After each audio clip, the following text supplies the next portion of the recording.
नमस्कार दोस्तों, one second स्वागत है हमारे यूट्यूब चैनल आर्टिकल में। दोस्तों, आप सभी को पता है कि फर्स्ट सेमेस्टर का एग्जामिनेशन स्टार्ट होने वाला है कुछ दिनों में, तो उसके रिगार्डिंग आप सभी का कुछ जनरल इंस्ट्रक्शन आया है सी तरफ से, तो आप यहाँ पर देख सकते हैं ताकि आप फॉलो करें। इस एग्जामिनेशन के टाइम में आपसे फॉलो करें। अगर आप फॉलो नहीं करते हैं आपको आगे जाकर प्रॉब्लम होगी। तो आप इंस्ट्रक्शन एक बार बाय स्टेप फॉलो करें। यानी आपको नहीं पता है क्या करना है तो मैं आपको स्टेप बाय स्टेप आपको बताऊंगा, पॉइंट बाय पॉइंट बताऊंगा, तो आप ये फॉलो कर सकते हैं। अगर आप फॉलो नहीं करेंगे आपको प्रॉब्लम हो जाएगा आगे जा करके। जब आप एग्जामिनेशन हॉल में जाएंगे तो आप कुछ इंस्ट्रक्शन ध्यान रखना पड़ेगा। तो आप यहाँ पर देख सकते हैं इंस्ट्रक्शन जो आपको लिखे गए हैं। सबसे पहले पॉइंट यहाँ पर लिखा गया है, an admit card is issued provisionally subject to the sanction of registration by university and approve of the candidates enrolment by the college authority. यानी कि जब आप एडमिट कार्ड को मिलेगा उसमें आपका सब्जेक्ट्स लिखे होंगे, और उसमें जो सब्जेक्ट्स लिखे होंगे आप उस टाइम में आपने जो सब्जेक्ट सिलेक्ट किया होगा वही आपका एडमिट कार्ड में लिखा रहेगा।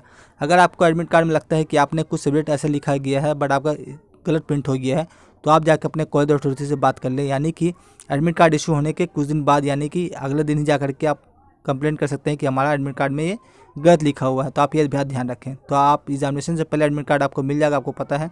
नेक्स्ट पॉइंट की बात करें तो आप सभी का यहाँ पर लिखा है, the examination will be held according to the progress schedules notified by the college on portal university website. तो यानी कि एग्जामिनेशन को जो डेट्स आपको मेंशन किए गए हैं आपको एग्जामिनेशन यूनिवर्सिटी के पोर्टल पर मिल जाएंगे, आप वहाँ से जाकर देख सकते हैं। नेक्स्ट पॉइंट की बात करें तो candidates whose photo and signature not printed in the admit card must report to the roll of forms section इतना। यानी कि अगर आपके एडमिट कार्ड में आप सभी का फोटो एंड सिग्नेचर अगर प्रिंट नहीं किया गया है तो आप जाकर कंप्लेंट कर सकते हैं। तो आप ध्यान रखें कि आपको अगले दिन जाकर के ही कंप्लेंट करना है। आप अगर ज़्यादा लेट करेंगे तो आपका एग्जामिनेशन में प्रॉब्लम होगी। नेक्स्ट पॉइंट की बात करें, फोर्थ पॉइंट का, आप यहाँ पर देख सकते हैं, any kind of correction regarding enrolment of student is required to be made before the issue of the admit card any attention made by the entire of the admit card without permission of the university hold under. तो यानी कि आपका कोई problem होता है तो आप जाकर के एडमिट कार्ड जब आपका इशू हो उस टाइम में जाकर करवा लें। नहीं तो उससे पहले अगर कुछ लगता है कि चेंजेस होने वाले हैं तो आप जाकर करवा लें, क्योंकि अगर आपका एक बार एडमिट कार्ड प्रिंट हो गया तो प्रॉब्लम होगी आगे जाकर के। नेक्स्ट पॉइंट की बात करें 5 नंबर पॉइंट की, तो candidates are to be produce the admit card and registration certificate and to sign their names has been the direction of officer. मतलब यानी कि जब एग्जामिनेशन में जाएंगे तो आप सभी को अपना एडमिट कार्ड दिखाना पड़ेगा और रजिस्ट्रेशन सर्टिफिकेट लगेगा। तो बहुत सारे स्टूडेंट को प्रॉब्लम होगी, बहुत सारे स्टूडेंट कमेंट कर बोलेंगे कि हमारा तो रजिस्ट्रेशन सर्टिफिकेट अब तो मिला नहीं तो हम क्या करेंगे। तो आपको रजिस्ट्रेशन सर्टिफिकेट मिल जाएगा। अगर इनकेस आपको रजिस्ट्रेशन सर्टिफिकेट नहीं मिलता है तो अपना एडमिट कार्ड जरूर लेके जाएँ, आपको कोई प्रॉब्लम नहीं होगी। 6 पॉइंट की बात करें तो door of examination will be open in the morning for the first day of examination before 1 hour. यानी कि फर्स्ट डे आप सभी के एग्जामिनेशन में 1 घंटा पहले आप सभी का डोर ओपन हो जाएगा। तो आप जाकर देख सकते हैं आपका सीट कहाँ कहाँ दिए गए हैं, इस वजह से आप सभी का 1 घंटा दिया जा रहा है। बाकी एग्जामिनेशन की बात करें नेक्स्ट एग्जामिनेशन की, तो आपको सिर्फ 15 मिनट पहले आप सभी को एग्जामिनेशन हॉल में इंटरव्यू मिलेगा। नेक्स्ट पॉइंट की बात करें, candidates are required to reach their respective examination centre at least 5 minute पहले। यानी कि एग्जामिनेशन स्टार्ट होने से एटलीस्ट 5 मिनट पहले आप पहुँचे वहाँ पे। अगर आप लेट करते हैं तो आप सभी के एग्जामिनेशन में हॉल में नहीं जाने दिया जाएगा। ये तो बेसिक आप सबको पता है पहले से ही, ये बेसिक इंस्ट्रक्शंस है।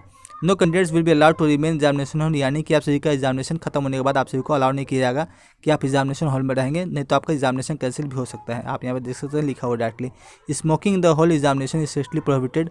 या तो यहाँ पे आप स्मोकिंग न करें। बहुत सारे स्टूडेंट क्या करते हैं, स्मोकिंग करते हैं, तो आप ये ध्यान रखें आप स्मोकिंग न करें, ठीक है। तो नेक्स्ट पॉइंट की बात करें, मोबाइल फ़ोन और आदि जो भी आपके साथ डिवाइसेस है तो आप वो लेकर नहीं जाएँ। बहुत सारे कमेंट करके स्टूडेंट पूछेंगे कि हम कैलकुलेटर ले जा सकते हैं नहीं ले जा सकते हैं, तो आप कैलकुलेटर लेके जा सकते हैं, बट वो स्टूडेंट ले जा सकते हैं जिसका एग्जामिनेशन कैलकुलेटर वाला है। लाइक आपका बीकॉम के एग्जामिनेशन में बहुत सारी जगह पे कैलकुलेटर लगता है, तो आप कैलकुलेटर लेके जा सकते हैं। बट आप एग्जामिनेशन हॉल में जाने से पहले आप एक बार परमिशन ले लें। अगर आपका अलाउ है तो आप ले जाएँ, नहीं तो आप मत ले जाएँ। बाकी मोबाइल फ़ोन आपको पता है कि आप सबको नहीं ले जाना है, ये तो बेसिक चीज़ें आपको पता होना चाहिए। नेक्स्ट पॉइंट की बात करते हैं, यहाँ पे आपको देख सकते हैं, candidates must have their own pencil box. ये सब बेसिक चीज़ों को पता होना चाहिए कि आप सभी को पेंसिल बॉक्स, पेन, इंक जो भी आपको लगेगा आपको पास होना चाहिए। आप किसी से मांग नहीं सकते। यानी कहने का मतलब ये है कि आप एग्जामिनेशन हॉल में किसी से बात ना करें, आप कोई भी चीज़ इधर उधर मांगें। Candidate must write on the cover of the answer book of the prepared column only the roll number and the. तो यहाँ पे आप देख सकते हैं लिखा हुआ है, स्ट्रिक्टली लिखा हुआ है कि आप सब अपने एग्जामिनेशन हॉल में जब जाएंगे आपको जो आंसर शीट मिलेगा उसमें आप सिर्फ अपना रोल नंबर और रजिस्ट्रेशन नंबर लिखेंगे। उसके बाद आप कुछ भी आपको लिखना नहीं है, आपका कौन कॉलेज नंबर और फिर अपना नाम, आपको कुछ नहीं लिखना है। Any material article besides admit card registration certificate strictly prohibited. तो एग्जामिनेशन हॉल में आप अपना एडमिट कार्ड और रजिस्ट्रेशन सर्टिफिकेट छोड़ के बाकी और कुछ भी नहीं कि आप कोई भी पेपर और एक्स्ट्रा मत लेके जाएंगे। और नेक्स्ट पॉइंट की बात करें 12 number, any sort of communicative between the candidates. यानी कि आपको किसी से बात नहीं करना है। तो ये सब पहले आपको ध्यान रखना है कि आपको किसी से बात नहीं करना है। तो पहले क्या होता था कि इंस्ट्रक्शन नहीं आता था सही तरफ से, बट आप जैसे पता है कि आप सभी का एक नया प्रोग्राम आया है जिसकी वजह से नया इंस्ट्रक्शन आया है, तो आपको फॉलो करना पड़ेगा। तो अब ये देखना पड़ेगा कैसे फॉलो होता है सभी को उस तरफ से, तो ये देखना जाएगा। नेक्स्ट बात करते हैं violation of any examination rule and unfair means of examination hall shawl enter the candidates laboratory, यानी कि आप कोई भी जितना रूल्स लिखा है आप कोई भी वायलेट नहीं कर सकते हैं, नहीं तो आपको प्रॉब्लम होगी आगे जा करके। If duration of the after the examination is found in the candidates does not fulfil और फॉलोइंग ऑफ द रूल्स, यानी कि एग्जामिनेशन हॉल में जब जाएंगे और उसके बाद से आपको जो इंस्ट्रक्शन लिखेंगे आपको पूरा फुलफिल करना है, यानी कि कोई भी प्रॉब्लम नहीं होनी चाहिए या फिर आप कोई भी वायलेट नहीं करें रूल्स को। Any candidate suffering from the infection, यानी कि आप सभी को जो भी अगर कोई भी कैंडिडेट्स है अगर इसको इन्फेक्शन है या फिर कोई प्रॉब्लम है तो उसको यहाँ पे देख सकते हैं आईडी हॉस्पिटल ऑफ बेलियाघाटा में आप सबको एडमिट कर दिया जाएगा, आप वहाँ से जाकर एग्जामिनेशन दे सकते हैं। तो आप ये ध्यान रखें अगर आपको कुछ प्रॉब्लम है तो आप पहले बता दें, या फिर आपको कोई डिजीज़ है आप पहले बता दें। यहाँ पे the syndicates reserve for the right of any reason behind any period of the sufficient cancelling, यानी कि अगर आपको कोई भी प्रॉब्लम होती है तो सिंडिकेट यानी कि मेन जो एग्जामिनेशन है वो आपको कैंसिल कर सकता है, सिंडिकेट आपका एडमिट कार्ड कैंसिल कर सकता है, आप ये बात ध्यान रखें।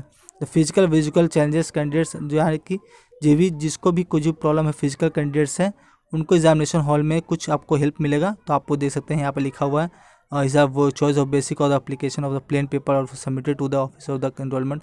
तो आपको पहले से जाकर के वहाँ बात करना पड़ेगा, आपको एक प्लेन पेपर में आपको लिखना पड़ेगा कि आपको फिजिकल कैंडिडेट्स हैं, तो यहाँ पे ध्यान रखें आप। यहाँ पे नेक्स्ट बात करते हैं आपको पूरा इंस्ट्रक्शन, आप पहले जो भी फिजिकल कैंडिडेट्स हैं आप यहाँ पूरा इंस्ट्रक्शन पढ़ सकते हैं। नेक्स्ट बात करते हैं यहाँ पर अब लिखा हुआ इंस्ट्रक्शन रिगार्डिंग आंसर बुक, तो आंसर बुक में क्या क्या इंस्ट्रक्शन दिए गए आप यहाँ पर दे सकते हैं। Do not right your name, आपको रोल नंबर और रजिस्ट्रेशन नंबर छोड़ के बाकी आपको कुछ भी पेपर में नहीं लिखना है, आप ये बात ध्यान रखें। तो answer script with eligible answer shall be liable to reject and with certain cases no marks will be available, यानी कि जो आपका पेपर कैंसिल हो गया है उसमें आपको कोई भी मार्क्स नहीं मिलेगा। Right on both side of answer sheet, यानी कि आपको पेपर जो मिलेगा उसमें आपको दोनों साइड में ही लिखना पड़ेगा। 5 पॉइंट की बहुत आपको हाईलाइट करके दिया गया है, लिखा गया है कि right at least 20 lines from each side of the paper, यानी कि हर साइड में आपको पेपर में एटलीस्ट 20 लाइन तो लिखना पड़ेगा। अगर आप उससे कम लिखते हैं तो आपको नया पेपर नहीं मिलेगा, आपको उसी में ही आपको एडजस्ट करना पड़ेगा। Do all rough works in the answer book, यानी कि आपको आंसर बुक में ही आपको रफ वर्क करना है, बाकी आप कोई भी एक्स्ट्रा पेपर नहीं ले सकते हैं, ठीक है। Use additional pages if required for only after using the answer book if full, आपको एक एक्स्ट्रा शीट मिलेगा बट आपका आंसर शीट फुल होना चाहिए, ठीक है। Use blue answer book if case of course of having 50 marks, यानी कि आपको 2 पेपर टाइप का मिलेगा, एक आपको ब्लू मिलेगा, एक आप रेड पेपर मिलेगा। तो जो रेड पेपर है आप सभी का 50 मार्क्स से कम होगा, अगर 50 मार्क्स से कम होगा तो आपको रेड पेपर मिलेगा, और ब्लू पेपर आप सभी को 50 मार्क्स से ऊपर होगा तो आपको ब्लू पेपर मिलेगा। जब आपको एग्जामिनेशन मिलेगा आपको इनकेस आपको ब्लू पेपर या फिर रेड पेपर अलग अलग मिल जाता है तो आपको अपने इन्विजिलेटर से बात कर लें। एडिशनल सीट और use to be tight with answer sheet, अगर आप एडिशनल सीट लेते हैं तो आप उसे टाइट कर ले अच्छा से। Submission of answer sheet with examination और sole responsible for the examinee, तो आप एग्जामिनेशन हॉल जब सब आपका एग्जामिनेशन खत्म हो जाए, जब आपका एग्जामिनेशन खत्म हो तो आप अपना आंसर शीट आपको सबमिट करना पड़ेगा। It shall be duty for examination to obtain the signature, इस आपका सिग्नेचर आपको ध्यान रखना पड़ेगा कि आप पूरा सिग्नेचर दे दें। तो ये आपका इंस्ट्रक्शन है, आपको फॉलो करना पड़ेगा। आपको जो भी पॉइंट समझ नहीं आया आप हमें कमेंट कर पूछ सकते हैं, बाकी हमारे चैनल पर सब्सक्राइब कर ले। तो आपके इंस्ट्रक्शन दिए गया है, आपको जो भी फॉलो करना पड़ेगा स्ट्रिक्टली। तो आई होप आप लोग क्लियर हो चुका होगा। बाकी चैनल पर नए चैनल जो सब्सक्राइब कर ले और एग्जामिनेशन के लिए बेस्ट ऑफ लक। मिलता है दोस्तों अगले वीडियो में, धन्यवाद।